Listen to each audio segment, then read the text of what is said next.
வணக்கம் headlines TV channel நேர்களே, நான் உங்கள் அன்பான சயின்டிபிக் வேதிக் அஸ்ட்ராலஜர் அஸ்ட்ரோ அரஞ்சி பேசுகிறேன். நல்லது நினைப்போம், நல்லதே நடக்கும். இந்த வீடியோவில் நம்ம என்ன பார்க்க போறோம்னா, மிதுன ராசிக்காரர்களுக்கு அக்டோபர் 2025 எத்தகைய ஒரு மாதமாக பலாபலன்கள் நிறைந்த ஒரு மாதமாக இருக்க போகுதுன்னு பார்க்க போறோம். சயின்டிபிக் வேதிக் அஸ்ட்ராலஜி முறையில் எந்த விதத்திலும் மிகைப்படுத்தாமல் உள்ளது உள்ளமாறு எப்படி நம்மளுடைய கிரக நிலைகள் நம்மளுடைய வாழ்க்கை சம்பவங்களை உருவெடுக்கிறது, பரிகாரங்கள், அது மாதிரி மூட நம்பிக்கையில் போகாமல் உள்ளது உள்ளவாறு சயின்டிஃபிக்காக நம்ம பார்க்க போகிறோம். மிதுன ராசிக்கு 10ஆம் இடத்துல சனி எப்போ 4 மாதம் முன்னாடி ஏப்ரல் 2025 வந்தாரோ, தொழில் வேலையில் நிறையா மாற்றங்கள். ஒரு தவறான வேலையில் இருக்கிறவங்களுக்கு வேலை போகிற மாதிரி அமைப்பு இருக்குது. நல்ல வேலையில் இருக்கிறவங்களுக்கு நல்ல உயர்வு, தொழில் மேன்மை, அவங்க என்ன வேலை தொழில் இருக்கிறாங்களோ அதில் நிறையா புரட்சிகள் செய்யக்கூடிய அமைப்புகள் போய்கொண்டிருக்கிறது. சில பேருக்கு என்ன சார் சூப்பராக இருக்குன்னு சொன்னீங்க, எனக்கு வேலையே போயிடுச்சு அப்படிம்பீங்க. ஆனால் அது வேலை போனது பார்த்தீங்கன்னா ஃப்யூச்சரில் வேற ஒரு நல்ல ஒரு விஷயம் கிடைக்கிறதுக்கு தான் அது நடந்ததுங்கிறது அப்புறம் தான் உங்களுக்கு தெரியும். ஏன்னா ராஜயோகாதிபதி ஆகிய சனியே 10ஆம் இடம் தொழில் ஸ்தானத்தில் இருக்கும் பொழுது நல்ல விஷயங்கள் நடக்கக்கூடியது அமைப்பு.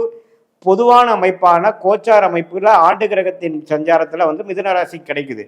அதே சமயத்தில் குரு ராசிக்குள்ள இருக்கிறது அருமையான விஷயம். 5ஆம் இடம், 7ஆம் இடம், 9ஆம் இடத்தை பார்ப்பது. இதுவரை போன வருஷம் ஃபுல்லாக தவறான முடிவுகளை எடுத்த மிதுன ராசிக்காரர்கள், நிறைய விரயங்கள் செய்தவர்கள், ஷேர் மார்க்கெட்டு அது இதுன்ட்டு தேவையில்லாமல் லாஸ் பண்ணவங்க, வெளிநாடு வெளி மாநிலத்தில் போய் பிரயோஜனம் இல்லாத செலவுகள் செய்து கொண்டு வந்த மிதுனராசிக்காரர்கள் இந்த கடந்த 4 மாதமாக மே, ஜூன், ஜூலைலேருந்தே ஓரளவுக்கு விழித்து கொண்டார்கள் என்பதுதான் உண்மை. விழித்து கொண்டார்கள். அதுலேருந்து என்ன பண்ண ட்ரை பண்ணுறாங்கன்னா, சரி இது மேலே எப்படி நம்ம டெவலப் ஆகலாம், இது வரைக்கும் நடந்துருச்சு, உண்மையில எப்படி நம்ம ஜெயிக்கலாம் அப்படின்னு நல்ல புத்தியும் நல்ல திட்டங்களை தீட்டக்கூடிய ஒரு மனநிலையும் இப்போதான் மிதுன ராசிக்காரர்களுக்கு கிடைத்திருக்குதுங்கன்னு சொன்னால் அது மிகையாகாது. அதே சமயத்தில் ராஜயோகாபதி 10ல் குரு லக்னத்தில் ராகு 9ஆம் இடத்திலும் கேது 3ஆம் இடத்திலும் இருப்பது அருமை. ஸோ குருவின் பார்வை வேற ராகுக்கு விழுகுது. ஸோ எல்லாமே ஓரளவுக்கு நல்ல அமைப்பு. இது மூலமாக வாழ்க்கையில் அடுத்த கட்ட நடவடிக்கை, வாழ்க்கையில் ஒரு திருப்பமாக அடுத்த ஒரு 10 வருஷம் 15 வருஷத்துக்கு வேணுங்கிற ஒரு பிளான், ஒரு ஸ்ட்ராட்டஜி, ஒரு மாஸ்டர் பிளான் உங்களுக்கு குறிப்பாக ஒரு 30, 40, 45, 50 வயசில் இருக்கக்கூடிய மிதுன ராசிக்காரர்களுக்கு திட்டம் தீட்டி செயல்படக்கூடிய ஒரு டைம். பிற்பகுதிக்கு எப்படி ஒரு அஸ்தம சனியிலேருந்து 2020, 21, 22 வந்தீங்களோ, அதுக்கப்புறம் வேணுங்கிற வாழ்க்கையில் ஜெயிக்கக்கூடிய அமைப்புக்கு வேணுங்கிற திட்டங்களை தீட்டக்கூடிய ஒரு ஆண்டாக, அதிலும் இந்த அக்டோபர் மாதம் ஒரு ஆரம்ப கட்ட அடிப்படையான ஒரு மாதத்தில் ஒரு மாதமாக உங்களுக்கு இந்த அக்டோபர் 2025 மிதுன ராசிக்காரர்களுக்கு கட்டாயம் உண்டு. இதில் பார்த்தீங்கன்னா பழைய பிரச்சனையிலேருந்து விலகு வர்றது, பழைய தவறான ஒரு குரோத் இல்லாத வேலையிலேருந்து மாறுறது, பிஸ்னஸை புதுப்பிக்கிறது, வேற மாற செய்கிறது, தேவையில்லாத பிரச்சனைகள், தேவையில்லாத வியாபாரங்கள், தேவையில்லாத விஷயத்தை கழிப்பது, அது மாதிரி ஒரு உன்னதமான சில பிளான் பண்ணி பண்ணக்கூடிய ஃபியூச்சரிஸ்டிக்கான அமைப்புகள் நடக்கக்கூடிய ஒரு வருடத்தில் அக்டோபர் மாதமும் ஒரு மாதமாக மிதுன ராசிக்காரர்களுக்கு இருக்கிறது. அதில் 4ஆம் இடத்துல இருக்கக்கூடிய அந்த சூரியனும் புதனும் பார்த்தீங்கன்னா இப்போ 5ஆம் இடத்துக்கு குரு பார்வை பெறுவது அருமை. ஸோ அக்டோபர் மாதம் செகண்ட் வீக்லேருந்து சில நல்ல பாசிட்டிவான சேஞ்சஸ்ஸு, சில விஷயங்கள் பண்ணி ஒரு நெக்ஸ்ட் லெவலில் போகிறதுக்கு வேணுங்கிற ஒரு பேட்டர்னை நீங்கள் ஜென்ரேட் பண்ணி அந்த பேட்டர்னை ஃபாலோ பண்ணக்கூடிய அமைப்பு, நல்ல மாற்றங்கள், வேலை இல்லாதவங்களுக்கு ஒரு வேலை, ஒரு இன்டர்வியூ கால் அதில் நல்ல ஃபேவரபுளான ஒரு அவுட்புட் கிடைக்கிறது. படிக்கிற மாணவர்களுக்கு பார்த்தீங்கன்னா நல்ல ஒரு உத்வேகம், என்ன படிக்கணுங்கிறதுல கிளாரிட்டி இல்லாதவங்களுக்கு நல்ல கிளாரிட்டி கிடைக்கிறது. வெளிநாடு வெளி மாநிலம் காம்படிட்டிவ் எக்ஸாம்ஸ் ட்ரை பண்ணுறவங்களுக்குலாம் ஒரு நல்ல வாய்ப்பு கிடைக்கக்கூடிய அமைப்புகள் எல்லாமே மிதுன ராசிக்காரர்களுக்கு அற்புதமாக நடக்கக்கூடிய ஒரு மாதமாக இருக்கிறது. அதே மாதிரி பார்த்தீங்கன்னா செவ்வாய் 5ஆம் இடத்தில் இருக்கிற செவ்வாய் 6ஆம் இடம் மாத கடைசியில் வரார். ஸோ மாத கடைசிக்குள்ள சில விஷயங்கள் நீங்கள் திட்டம் தீட்டி நீங்கள் செயல்படுத்த வேண்டும் என்று நான் கேட்டுக்கொள்கிறேன். ஏன்னா செவ்வாய் 6ஆம் இடத்துல போய் 6ஆம் இடம் வலுக்கக்கூடாது. அதுக்கு முன்னாடி முதல் 3 வாரங்கள் ஓரளவுக்கு குருவின் பார்வையிலேயே ராசி அதிபதியாகிய புதன் இருப்பதும் சூரியன் இருப்பதும், அதே சமயத்தில் சுக்கிரன் 4ஆம் இடத்துக்கு நீச்சம் வந்தாலும் 4ஆம் இடத்துக்கு 10ஆம் இடத்தை பார்ப்பதும் அருமை.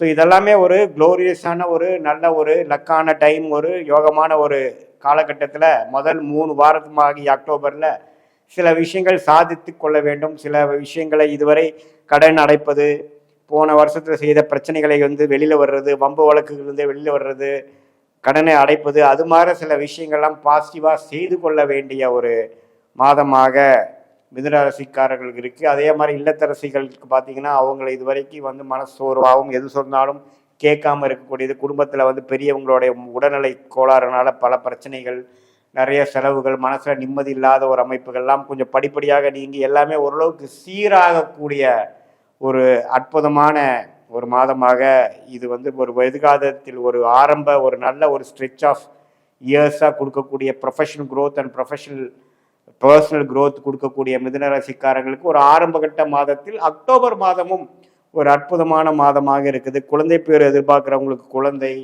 அதே சமயத்தில் சில நல்ல பாசிட்டிவான சேஞ்சஸ்ஸு, ஜாபு, ரிலேஷன்ஷிப்பு, காதல் கை கூடுற விஷயங்கள், இது எல்லாமே நடக்கக்கூடிய ஒரு மாதமாக 2025 அக்டோபர் மாதம் வந்து மிதுன ராசிக்காரர்களுக்கு இது ஒரு மாதிரியான சும்மா பொதுவான அமைப்பு தான் ஒழிய உங்களுடைய நீங்கள் எந்த நேரத்தில் எந்த தேதியில் எந்த ஊரில் பிறந்தீர்கள் வைத்து நம்மளோட ஜென்ம ஜாதகம் போட்டு அதில் உங்களுக்கு தசா புக்திகள் எப்படி போய் கொண்டிருக்கிறது, இப்போ நடக்கக்கூடிய தசை என்ன, இப்போ நடக்கக்கூடிய புக்தி என்ன, என்ன புக்தியை டிவைட் பண்ண அந்தரம் வரும், அந்தரம் என்ன அந்தரங்கள்லாம் போயிட்டு இருக்குங்கிறது பார்த்து சயின்டிஃபிக் வேதிக் அஸ்ட்ராலஜி முறையில் துல்லியமான பலன்கள் எடுத்து இப்போ நம்ம பேசின ஆண்டு கிரகத்தின் சஞ்சாரம், மாத கிரகத்தின் பயிற்சி எல்லாம் சேர்த்து வைத்து பார்க்கும் பொழுது உங்களுக்கு அடுத்து வரக்கூடிய 3 மாதம், 6 மாதம், 9 மாதம், 12 மாதம்லாம் எத்தகைய ஒரு காலகட்டமாக இருக்கிறது, எந்த டைரக்ஷனில் உங்கள் லைஃப் போகுது, நெக்ஸ்ட் பேட்டர்ன் எப்படி இருக்குது, next curve in your life எப்படி இருக்குதுங்கிறதெல்லாம் சயின்டிஃபிக் வேதிக் அஸ்ட்ராலஜி முறையில் துல்லியமாக பார்த்து அதன் மூலமாக உங்களுடைய செயல் திட்டங்களை தீட்டி தேவையற்ற செயல்களை குறைத்து கொண்டு எது நமக்கு பிராப்தங்கள் இருக்கிறதோ, எது நமக்கு வந்து வாய்ப்புகள் காட்டுகிறதோ அதை நோக்கி நாம் போகும்பொழுது தேவையற்ற சமய விரயங்கள், தேவையற்ற பண விரயங்களை தவிர்த்து எளிதில் வாழ்க்கையில் எதிர்நீச்சல் போடாமல் நமக்கு என்ன வருமோ அதை நோக்கி நம்ம போய் அதை அடைந்து அதுக்கு தகுந்த மாதிரி ஃபினான்ஷியல் பிளானிங், அதுக்கு தகுந்த மாதிரி வந்து ப்ரொஃபஷ்னல் பிளானிங், பர்சனலான சில ரிலேஷன்ஷிப் டெசிஷன்ஸ் அதெல்லாம் எடுத்து தேவையற்ற மனக்குழப்பங்கள், ஃப்ரஸ்ட்ரேஷன்ஸ், பயம் இதெல்லாமே நம்ம தவிர்த்து தெளிவான ஒரு முறையில் சயின்டிஃபிக் வேதிக் அஸ்ட்ராலஜி முறை மூலமாக ஆலோசனை பெற்று வாழ்க்கையில் ஜெயிக்க முடியும் என்பதை நான் சொல்ல விரும்புகிறேன். இப்போ நம்ம பார்த்தது வந்து பொதுவான பலன்களே தவிர உங்களுடைய ஜென்ம ஜாதகத்தில் பார்த்து துல்லியமான பலன்கள் எடுத்து நம்ம பார்க்கும் பொழுது ரெண்டையும் சேர்த்து வைத்து பார்க்கும் பொழுது துல்லியமான பலன்கள் எடுக்க முடியும் என்பதை நான் சொல்ல விரும்புகிறேன். மீண்டும் மற்றொரு காணொலியில் சந்திப்போம். நன்றி, வணக்கம்.